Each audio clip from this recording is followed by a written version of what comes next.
Gracias por brindarnos el honor de su sintonía. Día 40 de las campañas presidenciales. En una reunión con el episcopado mexicano, hoy Claudia Sheinbaum pidió a las iglesias ayudar a combatir las causas del crimen y violencia. También habló sobre la acusación hecha por Xóchitl Gálvez tras vincular a la familia de la morenista en el caso de los Panama Papers, del cual dijo no tener nada que esconder, y reconoció que una de las cuentas bancarias contiene una herencia de su abuela para sus tías. Más tarde en Morelos firmó un acuerdo por la soberanía alimentaria. Dijo que mejorará las condiciones de los trabajadores del campo. Xóchitl Gálvez también asistió a la reunión del episcopado mexicano. A su salida exigió que Claudia Sheinbaum se disculpe con ella por haberla llamado mentirosa durante el debate, tras revelar que sus familiares tienen cuentas bancarias en paraísos fiscales. Además, le pidió enseñar los montos y copias del estado financiero para aclarar la situación sobre los Panama Papers. También habló sobre el asesinato del chofer del Tribunal Electoral ocurrido el lunes. Dijo que espera que no se trate de un mensaje del crimen organizado hacia los magistrados. Jorge Álvarez Maínez, desde Durango, propuso realizar un cuarto debate presidencial, pero solamente entre los punteros de la elección, el cual confió que sea entre Claudia Sheinbaum y él. Argumentó que aunque la mafia del poder lo quiere excluir, ya que la coalición PAN-PRI-PRD están desquiciados tras el debate, la elección es entre los guindas y los naranjas. También aseguró no tener problemas con el formato que decide el INE para los siguientes ejercicios, ya que dijo estará presente en todos. Y luego de que ayer Xóchitl Gálvez pidiera al INE cancelar las conferencias matutinas del presidente López Obrador al considerar que dañan la equidad de la contienda, hoy el mandatario dijo que prohibirlas sería una grave violación a la Constitución y un agravio a la libertad de expresión, por lo que pidió a la oposición serenarse, ya que dijo están muy nerviosos. Incluso se dio el tiempo para decirles que no son enemigos. También consideró importante seguir con el debate de ideas, pero siempre con congruencia, al destacar que no tiene como doctrina la hipocresía. Cabe señalar que esta votación en el INE se dará mañana sobre si suspender o no las conferencias matutinas del presidente. Están pidiendo que se cancelen las mañaneras. ¿Ustedes qué opinan? No. ¿Cómo nos van a silenciar? Y las libertades, donde quedan. Sería una gravísima violación a la Constitución y desde luego un agravio a la libertad de expresión. No sé qué les está pasando, están muy nerviosos, pero que se serenen, se tranquilicen. Hoy el Tribunal Electoral del Poder Judicial de la Federación solicitó protección a la Secretaría de Seguridad Federal para sus magistrados, luego de que el lunes asesinaron a balazos al chofer del director de comunicación social del organismo. En la conferencia mañanera, el presidente López Obrador dijo que ya están en marcha las indagatorias, pero se negó a dar las líneas de investigación que se están siguiendo. Sobre el caso, fuentes de la Fiscalía Capitalina informaron que Irving Joel Gutiérrez, acompañante del chofer del tribunal, era el principal objetivo del ataque, y es que Irving, de 35 años, ya había sido objeto de un ataque armado el 7 de enero pasado que lo dejó herido de su hombro izquierdo. Ahí mismo en la mañanera, el presidente informó que 200 candidatos que participan en el proceso electoral de este año han pedido protección, de los cuales 186 ya cuentan con este apoyo por parte de la Secretaría de Seguridad Nacional. El mandatario comentó que de las 200 solicitudes, 11 fueron declinadas por los mismos candidatos y 3 continúan en evaluación. Además, manifestó que se le brindará protección a todo aquel que lo solicite, pues dijo es obligación y responsabilidad del Gobierno de México. En otro orden de ideas, hoy el Tribunal Electoral determinó que fue inconstitucional la forma en que el INE canceló y modificó las candidaturas al Senado de Movimiento Ciudadano por haber incumplido con la paridad, por lo que debe reponer de inmediato a Eliseo Fernández y Alberto Esquer y privilegiar los derechos de autoorganización de MC. Además, el tribunal también desestimó los alegatos del PAN en contra de las candidaturas plurinominales de Gerardo Fernández Noroña y Jacob Polevsky por no pertenecer a los partidos que los postularon. La Sala Superior concluyó que el PAN no presentó pruebas que permitieran acreditar sus dichos y, por el contrario, se limitaron a plantear escenarios hipotéticos incomprobables. Por cierto, también el Tribunal Electoral ordenó devolver el registro de Santiago Nieto como candidato al Senado por Morena, tras acreditar que la sentencia con la que se le negó participar incurrió en un análisis restrictivo de derechos. Le agradezco, Santiago Nieto, que esté con nosotros vía telefónica. Buenas noches. Buenas noches, un saludo a ti, a tu auditorio, y muchísimas gracias por todo. ¿Cómo recibe esta resolución? Bueno, primero, muy contento de que se haya restituido la legalidad. Es una derrota del PAN, pero es un triunfo de la legalidad y esto es lo que es importante. El criterio del Tribunal Electoral es consecuente con los criterios que había estado sosteniendo en otros casos y me parecía inverosímil que la Sala Regional Toluca hubiera inaplicado normas constitucionales y legales del Estado de Querétaro que posibilitaban mi candidatura. El caso particular en Querétaro es que el PAN tiene miedo. Ha visto el incremento de la popularidad del presidente López Obrador, de la doctora Claudia Sheinbaum, que rebasa el 50% en encuestas en Querétaro. Y nosotros, a diferencia de lo que sucedió hace 3 años, donde teníamos diferencias de 20 y 25 puntos abajo del Partido Acción Nacional, ahorita estamos en una alta competitividad pegando al empate técnico en el Senado. Esto motivó estas denuncias que me quisieran bajar a la mala, pero como la doctora Claudia Sheinbaum lo dijo, se trata de un acto profundamente antidemocrático, como la presidenta de Morena en Querétaro, la doctora Rufina Benítez lo dijo, se trató de un desafuero queretano porque querían impedir que yo estuviera en la boleta electoral. Hoy el Tribunal Electoral me da la razón y estaré el 2 de junio y he regresado de manera inmediata, estuve en la tarde en las instalaciones de Carlota Armero, he regresado inmediatamente y en este momento me encuentro en las oficinas del partido en Querétaro, ya organizando las actividades para el día de mañana continuar con los recorridos en los 18 municipios del estado. Lo que hizo el Tribunal Electoral fue reconocerme el carácter de queretano, que sí. Soy originario de Querétaro, por Yu Sanguini, 4 generaciones atrás de la mía vivieron en San Juan del Río. Yo fui registrado en San Juan del Río y he pasado toda mi vida vinculado con mi entidad. Además de que la normatividad en Querétaro establece que si una persona sale por una cuestión de naturaleza académica o profesional, no pierde la residencia en el estado. Okay. Me reconocen que ser originario de Querétaro, por mi acta de nacimiento, por el Ius Sanguini, me reconocen tener residencia efectiva por la constancia de residencia, porque mi credencial de elector está en un inmueble del cual soy copropietario, es mi casa. Y es inadmisible que se plantee que no puedo tener mi credencial de elector y se le quiera dar una valoración distinta cuando el INE en su reglamento de elecciones señala que la forma de acreditar la residencia es precisamente la credencial de elector. Claro. Vamos a continuar con este proceso y vamos a traer la cuarta transformación a Querétaro. 2 preguntas muy concretas. Santiago, ante estos ataques que recibió, que si era un terreno baldío, que si era su casa, etcétera, ¿qué le dice a la gente de Querétaro? ¿Se puede llegar a sentir representada por usted en caso de que usted llegue al Senado de la República? Y la segunda, dicen que no hay publicidad mala. Estos días que perdió, digamos, de que estuvo impedido de haber hecho campaña, ¿se equiparan en algo con la publicidad que al final del día terminó recibiendo por toda esta situación? Bueno, lo mencioné hoy en el partido, que la verdad no sé quién fue el asesor que le recomendó a Mauricio Curi, el asesor chilango, el asesor queretano, que le recomendó que era buena idea tratar de bajarme a la mala de la contienda electoral.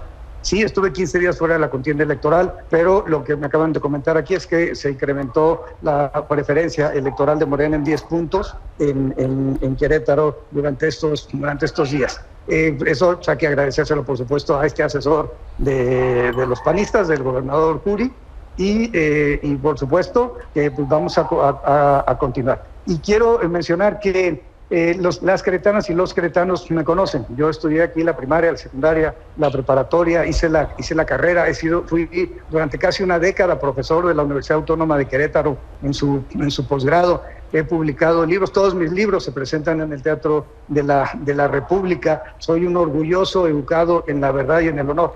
No tengo duda de que se sentirán representados precisamente porque me conocen a mi familia, conocen mi entorno, y me parece ridículo que se haya planteado que mi casa no puedo tener mi credencial de elector en un inmueble que es de mi propiedad, ¿sí?, que fue donado por mi padre y que forma parte de un esquema de vida en donde todas las personas en San Juan del Río nos conocen. Pues muy bien, Santiago, le agradezco que nos haya regalado su valioso tiempo. Mantengamos la comunicación, por favor.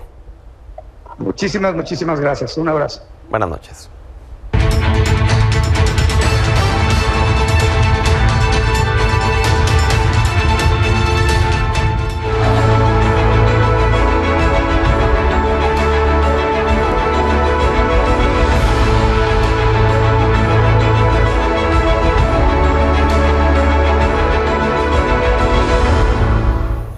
En la contienda por la Ciudad de México, los candidatos a la jefatura de gobierno sostuvieron un diálogo ciudadano con empresarios de Coparmex. Ahí Clara Brugada se comprometió a impulsar acciones para identificar a los criminales que extorsionan a este sector y a la ciudadanía. Dijo que para ello realizará una estrategia conjunta unado a la implementación de una reforma legislativa para que se convierta en delito grave. Además, criticó que Santiago Taboada se haya unido al Sindicato Libertad, el cual aseguró se ha dedicado a extorsionar a la mayoría de empresarios de la construcción. Santiago Taboada propuso disminuir el impuesto sobre nómina a empresas de nueva generación para incentivar la generación de empleos. Lamentó que a pesar de que la ciudad es la que más aporta al PIB nacional, se tiene el crecimiento más bajo en la economía y reiteró que buscará desaparecer al INVEA, porque dijo ha sido un factor que ha frenado el crecimiento de los negocios. Además, al término del evento, el panista anunció que José Luis Beato, exsecretario de Desarrollo Económico durante el gobierno capitalino de Claudia Sheinbaum, se sumó a su equipo de campaña. Por su parte, Salomón Chertorivsky señaló que es necesario crear una agencia de atracción de inversión internacional y generar incentivos fiscales para las empresas que contraten a recién egresados de las universidades. Dijo que para potenciar la generación de empleos y un impulso económico en la capital, es importante generar condiciones para el desarrollo de negocios y el establecimiento de nuevas empresas. Además, el emesista pidió a los empresarios tener confianza en sus propuestas y en la oportunidad de un cambio para la Ciudad de México. Cambiamos de información. Hoy nuevamente el gobernador de Nuevo León, Samuel García, y el presidente nacional del PRI, Alejandro Moreno, tuvieron un encontronazo en redes sociales. Todo inició cuando, en una conferencia de prensa realizada en la entidad, el priista calificó de corrupto a Movimiento Ciudadano por una aparente alianza con Morena. También cuestionó la administración de Samuel García, inclusive dijo que la candidatura presidencial de Jorge Álvarez Maínez fue por rebote. Esto fue contestado por el gobernador compartiendo un fragmento de dicha conferencia que estaba en vivo, de la cual ironizó que nadie ve porque no le creen a Alejandro Moreno. El gobierno del estado es un desastre, es lamentable lo que ocurre en el estado de Nuevo León por parte del gobierno del estado, con un gobernador indolente, frívolo, que no gobierna, que se la pasa en otros temas menos en el gobierno. Neta, mejor vete a asesorar a Xochitl. Nada más yo te estoy viendo, compi. Ya nadie te cree. Bueno, pero la cosa no quedó ahí. En X, Samuel García calificó a Alejandro Moreno como un corruptazo y que su hablar mal de Nuevo León es casi un honor. Además, le pidió centrarse en asesorar a Xochitl Gálvez para el segundo debate presidencial. Por su parte, el priista dijo al gobernador que mejor se ponga a jalar, pues el estado necesita a alguien las 24 horas y no un payaso de tiempo completo. Después Samuel García contestó diciendo que él respeta a quienes se dedican a la profesión de ser payaso, pero que no tiene la misma consideración a personas acusadas de corrupción. Finalmente, Alito Moreno contestó al emesista diciéndole que denigra a los payasos al querer imitarlos. Pausa, ya volvemos. Estamos de regreso. Esta mañana la Organización de Estados Americanos aprobó una resolución presentada por Colombia en la que condena enérgicamente la irrupción a la Embajada de México en Quito para detener al ex vicepresidente ecuatoriano Jorge Glass, con 29 votos a favor, una abstención y el voto en contra de Ecuador. La resolución reafirma la obligación de todos los estados de garantizar el respeto en las misiones diplomáticas conforme al derecho internacional. Aunque los funcionarios ecuatorianos descartaron que su país tenga considerado pedir disculpas, aseguraron que los asuntos con México podrían resolverse en un futuro cercano. Por cierto, el presidente López Obrador dio a conocer que ordenó posponer para mañana la presentación de la demanda en contra de Ecuador ante la Corte Internacional de Justicia para hacerle algunos ajustes, pues dijo que el documento debe ser muy claro para que no se repita un hecho similar. Mencionó que es necesario cuidar la redacción porque hay expectativas sobre este conflicto. Por cierto, el presidente también informó que envió a su homólogo estadounidense Joe Biden el video de la irrupción a la embajada mexicana que presentó ayer para que conociera la gravedad de los hechos y que gracias a eso Estados Unidos modificó su postura por una condena más enérgica hacia Ecuador. Sobre Canadá, el mandatario dijo que no envió el video a Justin Trudeau, pero que como ese material ya es público, espera que rectifique su postura. Ya casi un hecho de estos sucesos en la embajada mexicana, casi una semana de estos hechos, hoy la defensa del ex vicepresidente ecuatoriano Jorge Glas informó que tuvo contacto con su cliente que se encuentra detenido en un centro penitenciario de Guayaquil. En redes sociales compartieron un video con el testimonio de Glas en el que aseguró que fue agredido por la policía de Ecuador, que incluso causó que se desvaneciera. También aprovechó para celebrar que el presidente López Obrador hiciera públicos los videos de lo ocurrido dentro y fuera de la sede diplomática.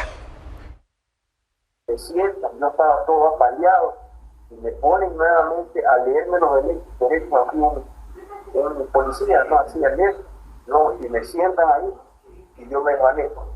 Yo trataba de parar, pero no podía por la paliza que me habían dado. Hay 2 videos. Qué bueno que el presidente López Obrador ha hecho público las imágenes, porque estén claros y yo no voy a establecer. Vamos a la pausa y ya regresamos. Es miércoles de Política Joven. Le agradezco a Sofía Otero, creadora de contenido de análisis político, Jimena Villicaña, coordinadora de la mesa temática de Juventud en el equipo de Xóchitl Gálvez, y Miguel Alfonso Mesa, de las Juventudes de Jorge Álvarez Maínez, de Movimiento Ciudadano, para hablar del primer debate presidencial, haciendo solamente una aclaración puntual, que como cada semana se hizo la invitación a un representante de las Juventudes de Claudia Sheinbaum, pero lamentablemente no alcanzamos a tenerlo, no alcanzaron a llegar a esta mesa, por lo cual tenemos que llevar a cabo este ejercicio que hacemos semanalmente. Gracias por haber estado con nosotros hoy. Gracias, Pedro. Un gusto. Más allá de lo que ya se ha ido hablando todos estos días, de quién ganó el debate, de qué fue lo que dijeron, de las acusaciones, etcétera, ustedes como jóvenes que representan, en el caso de ustedes, a Jorge Álvarez Maínez, a Xóchitl Gálvez, y en tu caso, Sofía, que tienes una visión apartidista, ¿qué es lo que observaron del ejercicio como tal, del primer debate presidencial, Sofía? Terminó siendo un espacio que más que fuera utilizado para presentar propuestas, como creo que podemos coincidir, terminó siendo una pequeña guerra en la que se arrojaron descalificaciones, en particular, por ejemplo, retomando Claudia diciéndole mentirosa a Xóchitl diciéndole dama de hielo, diciendo acusaciones de corrupción mutuamente, Maínez sonriendo mucho, haciendo lo que podía para captar el reflector, pero en general también un formato aburrido, un formato que, como vimos, tuvo errores y que esperamos pues cambie, ¿no? Porque realmente se volvió tedioso, un ejercicio que muchísimas personas estuvimos esperando hasta por más de un año y terminaba siendo tortuoso aventarte las 2 horas. Sofía, sí, Jimena, perdóname. Pues creo que justo con Sofía coincidimos los ahora 3 proyectos, que definitivamente hubo temas con el formato. Creo que la ciudadanía no quedó satisfecha.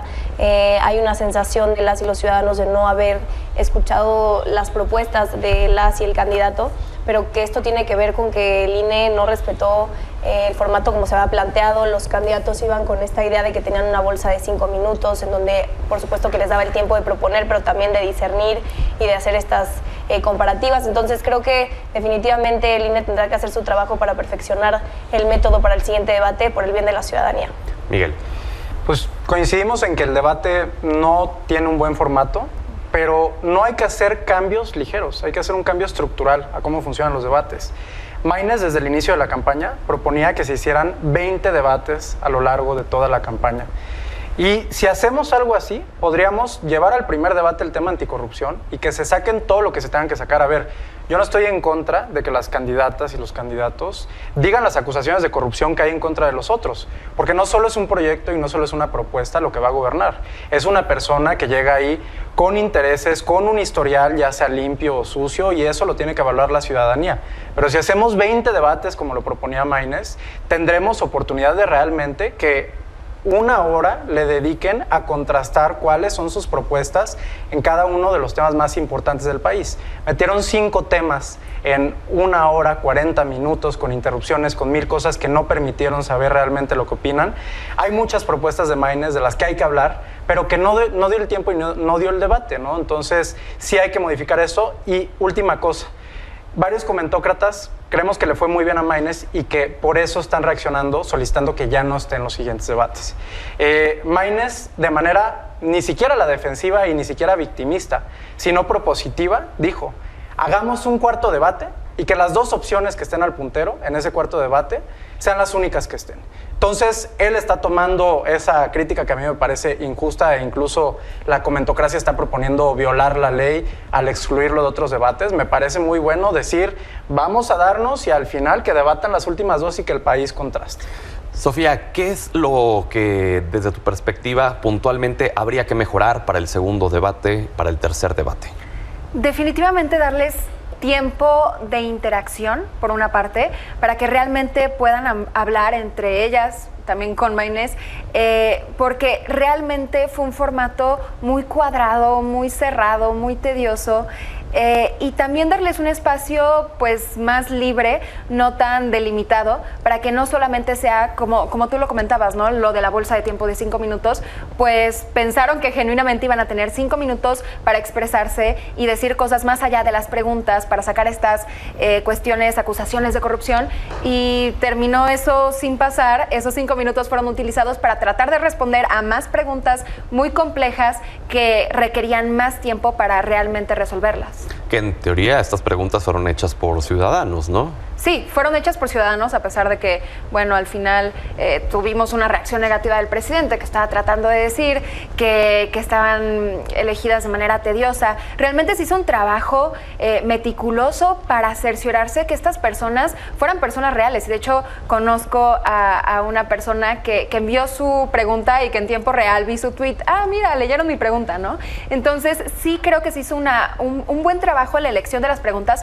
pero como había tantas inquietudes en la ciudadanía, entonces hubo demasiadas preguntas y muy poco tiempo y un formato muy cuadrado para responderlas. Que ese comentario que acabas de hacer me parece importante, porque hubo quienes llegaron a sugerir que, pues, quién sabe si las preguntas realmente las habían hecho los ciudadanos a través de internet, que porque estaban muy bien estructuradas, no sé si un tanto menospreciando a Exacto. la gente. Entonces ya nos dices que un conocido tuyo vio su pregunta en tiempo real. Este ejercicio, Jimena, de involucrar a la gente a través de las redes sociales, pues en teoría sonaría bien, ¿no?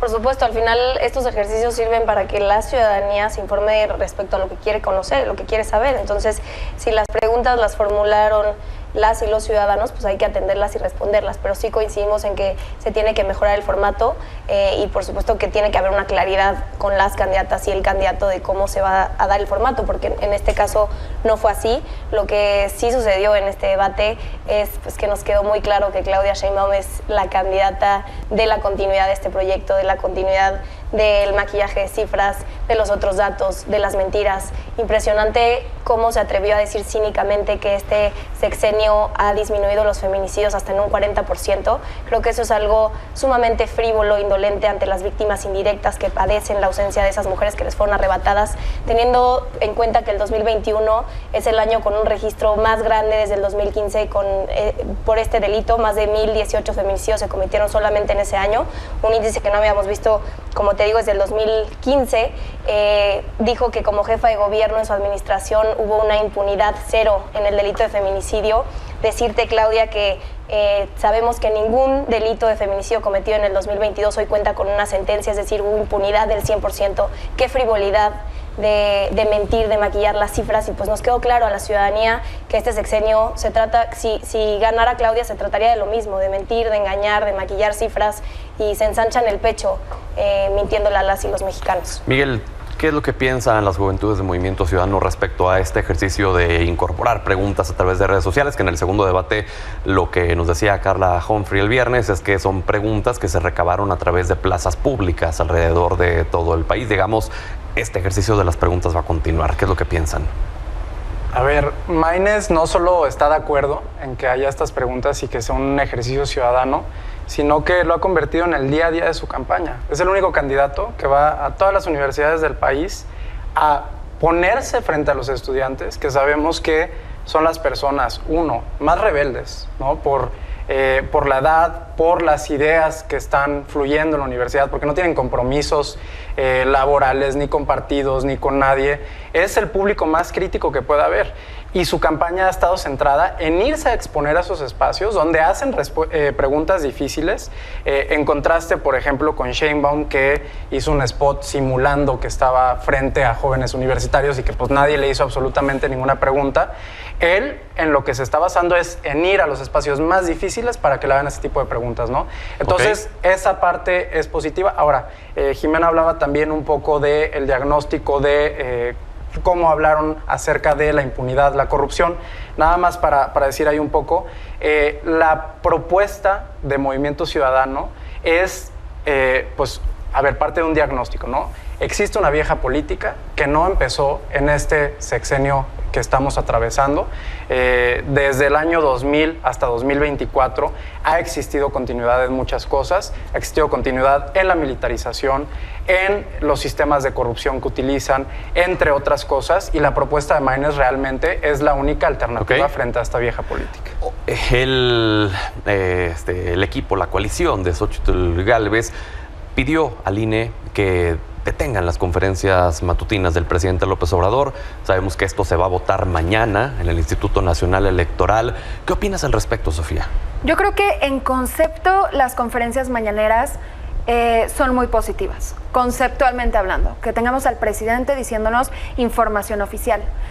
El problema es que en efecto lo está usando como un ejercicio para promoverse a él, para promover a su partido. Y evidentemente termina siendo algo que está favoreciendo a su candidata.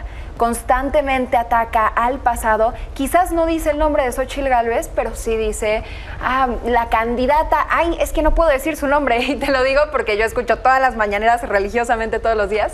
Entonces, sí es algo, esa clase de ataques indirectos están sucediendo y sí pueden tener una influencia fuerte en la ciudadanía. Entonces, me parece que no es prohibir las mañaneras, es realmente delimitar cómo se están utilizando. El problema es que es muy difícil limitar al presidente. Y otra cuestión, esta retórica que decías de que es más valioso que Maynes esté yendo a las universidades, me parece una retórica un poco cuestionable. Decir que pues un pequeño sector muy privilegiado en el país es el más crítico. Entiendo por qué lo está haciendo, pero glorificar esas visitas como algo superior a dar la cara en frente de distintas comunidades, pues hacer recorridos por el país, digamos. Hacer recorridos por el país, por ejemplo, como Claudia, no me parece correcto, ¿no? Creo que ambos son ejercicios muy valiosos. Y una cuestión sobre lo que decías de los feminicidios, según un fact-checking que hizo la Universidad Iberoamericana junto a Animal Político, ellos registraron un descenso de los feminicidios de 2018 versus 2023 de 7.5, de acuerdo a cifras oficiales. Entonces, sí es una cuestión en la que, pues sí, pueden haber avances en ciertos aspectos, pero definitivamente se dieron cifras falsas, no solo de Xóchitl, también de Claudia y también de Maynes. Y les aconsejo en general que vean ese fact-checking, que es muy bueno, muy valioso. Nos quedan 2 minutos. Jimena, esto que pide Xóchitl Gálvez, que se detengan las conferencias matutinas, ¿qué tanto está inclinando la balanza entonces la mañanera de acuerdo a los datos que tienen ustedes? A 50 días de la elección, de la votación, por supuesto que el hecho de que el hombre más poderoso del país utilice el sistema político para favorecer el mensaje de una candidata causa una inequidad en las elecciones. Entonces, contundentes al hacer esta petición al Instituto Nacional Electoral por el bienestar de las y los mexicanos y por garantizar la democracia en este país. También pidieron que hiciera el INE una campaña para decir que los programas sociales no se van a acabar. Ante esto les están diciendo ustedes, oigan, pues ya mejor que el INE les haga toda la campaña, ¿no? A Xochitl. Claro que no. El hecho es que el presidente, desde su mañanera, ha insistido en decirle a la gente y engañarla. Y yo sí creo y quiero puntualizar aquí que no hay nada más ruin y mezquino que utilizar la necesidad de la gente para coaccionar su voto. Hoy estuvimos en Coajimalpa escuchando a la ciudadanía y nos preguntaban eso, si se iban a desaparecer los programas sociales. Esto es una mentira. Por supuesto que el Instituto Nacional Electoral tiene que tomar cartas en el asunto porque lo ha hecho con anterioridad, no es algo nuevo. Lo hicieron en beneficio de ellos y ahora es en beneficio de la ciudadanía. Okay. Nadie puede coaccionar el voto de las ciudadanas. Aclarar que la bancada del PAN votó en contra de hacer constitucionales los apoyos. Xochitl, pero es todo un equipo, ¿no? O sea, ella no puede estarse deslindando de los partidos y decir que es algo distinto. Darle la palabra a Miguel porque ya se nos fue el tiempo. Miguel, una conclusión, por favor, rápida. Nada más contestar un poco, sería algo muy elitista pensar que los espacios universitarios son superiores a dialogar con el pueblo. Más bien los mítines no suelen tener preguntas de todas las personas que están presentes y los jóvenes, independientemente de si son universitarios o no, sí tienen la tendencia a contestarle más al poder y a cuestionarlo, ¿no? Por eso decimos que es un espacio retador, pero no necesariamente superior. Ahora, de la pregunta de las mañaneras, pues sí, o sea, ahí coincidimos. Es un ejercicio de poder donde el hombre más poderoso de un país está utilizando todo el aparato mediático.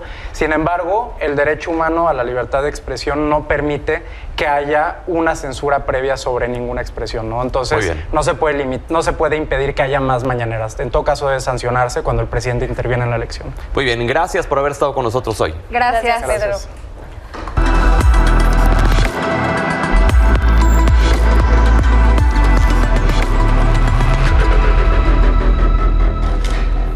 Estefanía Veloz, te saludamos hasta Argentina. Cuéntanos de las solicitudes de refugio en México. Pues sí, Pedro, ahora que se habló mucho sobre lo sucedido en Ecuador, hoy daremos datos sobre las solicitudes de refugio en México, porque según la Comisión Mexicana de Ayuda a Refugiados, la Comar, del 2013 al 2023 se recibieron 560.608 solicitudes de refugio. México aprobó 115.410 solicitudes y se otorgó protección complementaria en 10.805 casos, es decir, no se les reconoció como refugiados, pero no se les regresó al país de origen, y se negó la petición en 50.193 casos. En el 2023, en el marco de un nuevo récord, se registraron 140.982 solicitudes de refugio al gobierno de México. Los países que tienen más solicitantes fueron Haití con 44.239 solicitudes, Honduras con 41.935 solicitudes y Cuba con 18.386 solicitudes. En el ranking global, México se ubica como el tercer país con más solicitudes. El primer lugar, evidentemente, es Estados Unidos y el segundo lugar es Alemania. Y aunque el asilo y el refugio son dos solicitudes diferentes, hay que hablar sobre el papel histórico que ha tenido México en este sentido del asilo político. Durante la dictadura de Uruguay en 1974 a 1973, la embajada mexicana dio asilo a 400 personas. Muy bien, Estefanía, gracias por estos datos. Hablamos la siguiente semana. Gracias, Pedro.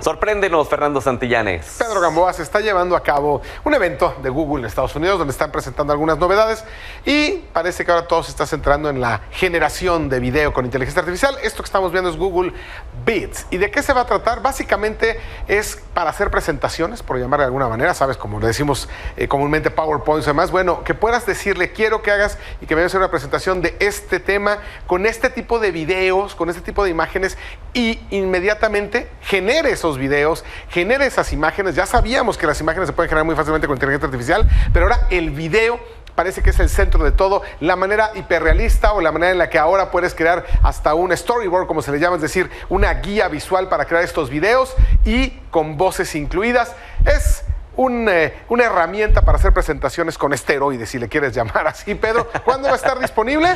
En los próximos meses. Va a tener costo, es parte de Workspace, toda esta suite que tiene Google en la nube con hojas de datos, con documentos, y sorprendió muchísimo porque imagínate lo que esto va a representar para hacer cualquier tipo de presentación ahora con inteligencia artificial, videos e imágenes incluidas, videos y fotos que no existen, que se generan con la inteligencia artificial. ¿Va a ser todo más fácil? Yo creo que va a ser más difícil porque ahora tu creatividad tienes que ponerle un reto de decirle, quiero que se haga esto y lograr que se haga eso que tienes en la cabeza. Creo que ese es el reto de la inteligencia artificial, Pedro. Caray, pues bueno, hay que aprender a convivir, a tener mejores resultados, ¿no? A través de la inteligencia artificial. Y nos va a hacer más productivos. No hay que tenerle miedo a la inteligencia artificial generativa. Créeme, está generando más empleos de los que se supone iba a eliminar. Muy bien, gracias, Fer. Nos vemos la próxima semana.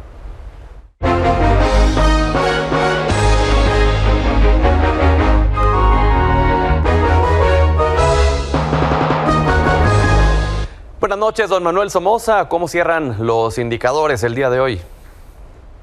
¿Qué tal, Pedro? Buenas noches. Bueno, pues hoy no fue un buen día para los mercados. Los principales índices tuvieron contracciones importantes. El Dow bajó 1.09, Nasdaq 0.84, el S&P perdió 0.95 y la bolsa tuvo su peor caída desde enero de este año con menos 1.62. También el precio de nuestra moneda sufrió y se fue de 16.30 que estaba a niveles de 16.45 en este momento. El indicador aquí dice 43, actualmente está en 16.45. ¿Cuál es la razón de esto? Bueno, pues la razón es que temprano salió el dato de la inflación a marzo en los Estados Unidos y nos dice que la inflación subió hasta el 3.5%. Esto no solo es lo malo, lo que pasa es que ya la habíamos visto en el 3%, luego en enero se fue al 3.1%, en febrero al 3.2% y ahora la tenemos en el 3.5%. Quiere decir que ya no es un bache nada más, sino que se empieza a presentar una tendencia en el rebote. Y esto tiene enormes consecuencias. La primera es que la tasa de interés en Estados Unidos, que se esperaba empezaría a bajar en marzo, bueno, pues eso ya no sucedió. Después se esperaba que empezara a bajar en junio, creo que eso tampoco va a suceder. Y ahora lo que nos dicen las probabilidades de Wall Street es que es muy posible que baje hasta el mes de septiembre y solo 0.25. Es decir, que terminaríamos el año en niveles de 5.25 contra el 5.5 actualmente. Por supuesto, eso juega en contra de los índices bursátiles. La preocupación es que en lugar de acercarse la inflación a la meta de la Reserva Federal del 2%, pues llevamos en este primer trimestre un alejamiento que se puede considerar preocupante, si no es que importante. Y eso es lo que estamos viviendo al día de hoy. Eso es lo que afectó el curso de los mercados. Don Manuel, nos quedan aproximadamente... Bueno, se nos fue el tiempo. Perdóneme, mañana le hago una pregunta respecto a cómo afecta la inflación de Estados Unidos en México. Gracias, mientras tanto, el día de hoy. Buenas noches. Al contrario, buenas noches a ti y mañana nos vemos. Gracias. Aquí a la misma hora. Y gracias por habernos brindado el honor de su sintonía. Hasta mañana.